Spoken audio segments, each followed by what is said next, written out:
बिस्मिल्लाहिर्रहमानिर्रहीम। First year बच्चों,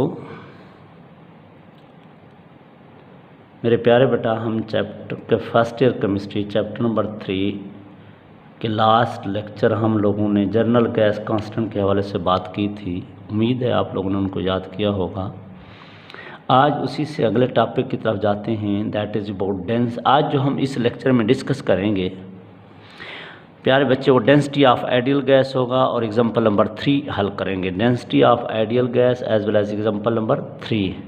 अब density of ideal gas mean general gas equations की बात, फ्रॉम जनरल गैस इक्वेशन हम बात करेंगे। अब डेंसिटी ऑफ आइडियल गैस की इक्वेशन कैसे डिराइव करेंगे, आज बहुत आसान से टॉपिक, आपको पता होगा तीसरे चैप्टर से हमने प्रोसीड किया हुआ है। जनरल गैस इक्वेशन थी PV is equal to nRT। अब बेटा यहाँ पे जो n है, n ज़ाहिर करता है number of mole of gas को, और आपको पता है mole of gas, number of mole of gas का फार्मूला क्या होता है? Mass of gas over molar mass of gas. Mass of gas over molar mass of gas. बेटा मास ऑफ गैस m से, मोलर मास ऑफ गैस को capital M से, तो इसका मतलब n is equal to m over m। आप इस n की वैल्यू यहाँ पे क्या कर दें बेटा? पुट कर दें।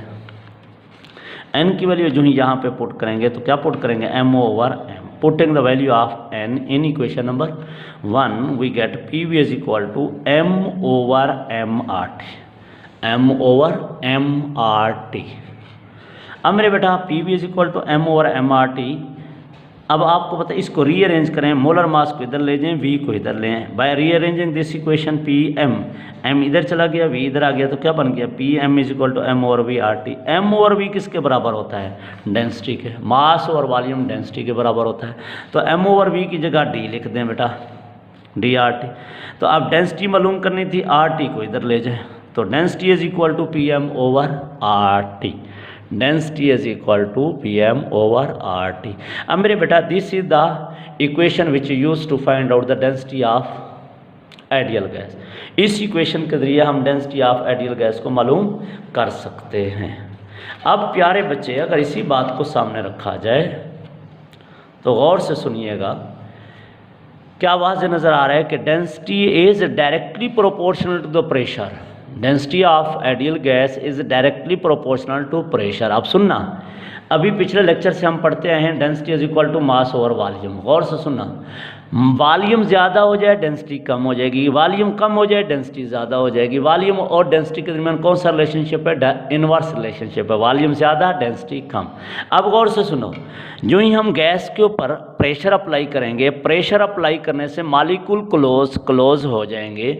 जब मालिक्यूल एक दूसरे के क्लोज आ जाएंगे तो उनका वॉल्यूम कम हो जाएगा। जितना वॉल्यूम कम हो जाएगा उतनी डेंसिटी ज़्यादा हो जाएगी। तो प्रेशर बढ़ाने से डेंसिटी बढ़ जाती है, इसलिए हम कहते हैं डेंसिटी डायरेक्टली प्रोपोर्शनल है प्रेशर के। दूसरी बात मेरे बेटा, किसी भी गैस का मोलर मास बढ़ाते जाएं तो डेंसिटी बढ़ती जाएगी। यानी यूँ समझें, टेम्परेचर सेम हो, प्रेशर सेम हो। गौर से सुनना, टेम्परेचर प्रेशर अगर सेम है तो फिर इसका मतलब हाइड्रोजन गैस की डेंसिटी कम होगी, मीथेन गैस की डेंसिटी ज़्यादा होगी, उससे ऑक्सीजन गैस की डेंसिटी और ज़्यादा हो जाएगी।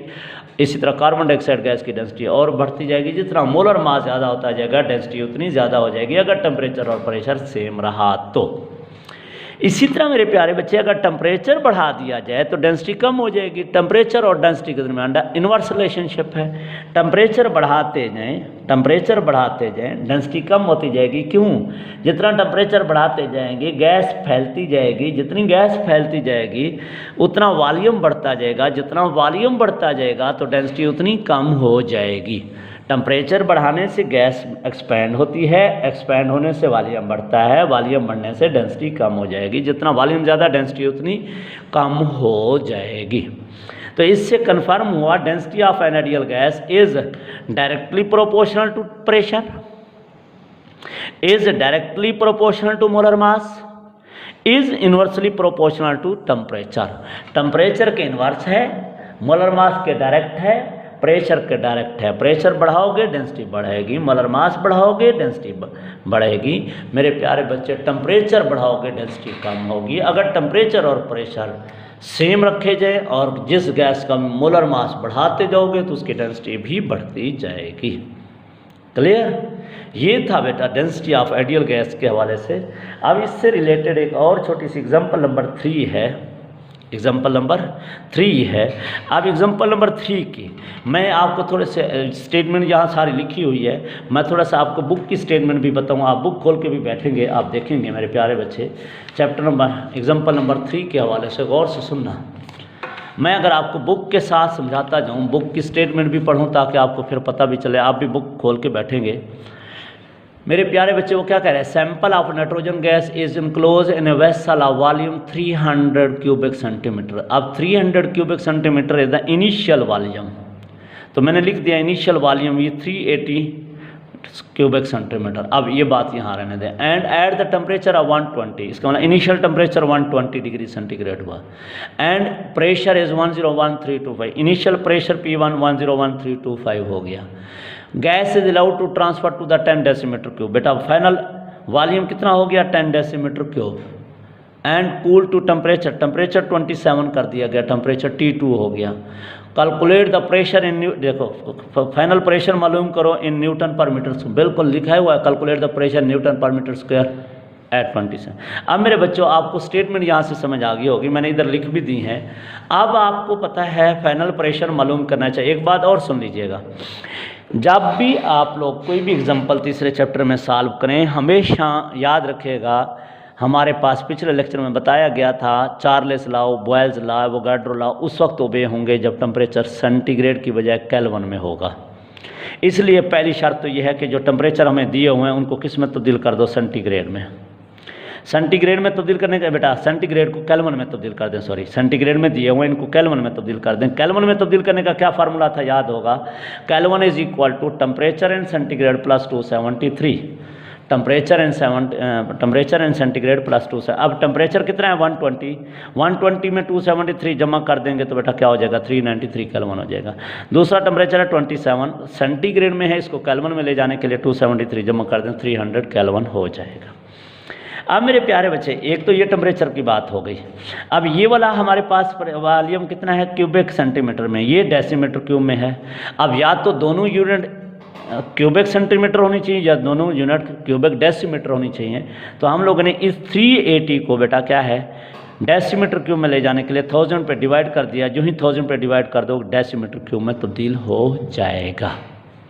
अब हमारे पास प्रेशर मालूम करना है, तो आपको याद होगा जनरल गैस इक्वेशंस के अंदर क्या बताया था, दूसरी form P1 V1 over T1 is equal to P2 V2 over T2, P1 V1 over T1 is equal to P2 V2 over T2। अब मेरे प्यारे बच्चे हम लोगों ने क्या मालूम करना है, P2 मालूम करना है, P2 मालूम करना है। अब P2 कैसे मालूम होगा, P2 is equal to P1 V1 over T1 is multiply T2 divided by V2। V2 को उधर ले जाओ, इधर मल्टीप्लाई, उधर जाके डिवाइड, इधर बेटा T2 डिवाइड और उधर जाके मल्टीप्लाई हो गया। अब आपको पता है P1 की वैल्यू भी मौजूद है 101325, याद होगा। V1 की वैल्यू भी 0.38 डेसीमीटर क्यूब है। T1 की वैल्यू भी 39 बेटा, T2 की वैल्यू जो है 300 केल्विन है। इसी तरह T1 की वैल्यू आपको पता है कितनी है बेटा 393 केल्विन है। वॉल्यूम V2 कितना है 10 डेसीमीटर क्यूब, सारी वैल्यू पुट कर दोगे, क्यूबिक डेसीमीटर से क्यूबिक डेसीमीटर ख़त्म बेटा, केल्विन से केल्विन ख़त्म, बाकी न्यूटन पर मीटर स्क्वायर। तो हल करने के बाद 293.84 न्यूटन पर मीटर स्क्वायर आ जाएगा। तो हमने इसी में मालूम करना न्यूटन पर मीटर स्क्वायर, तो प्रेशर P2 हमने मालूम कर लिया। इस तरह मेरे प्यारे बच्चे एग्जाम्पल नंबर 3 भी सॉल्व हुई, मेरे ख्याल में आपको बिल्कुल समझ आ गई होगी। That is about the density of an ideal gas as well as example number 3।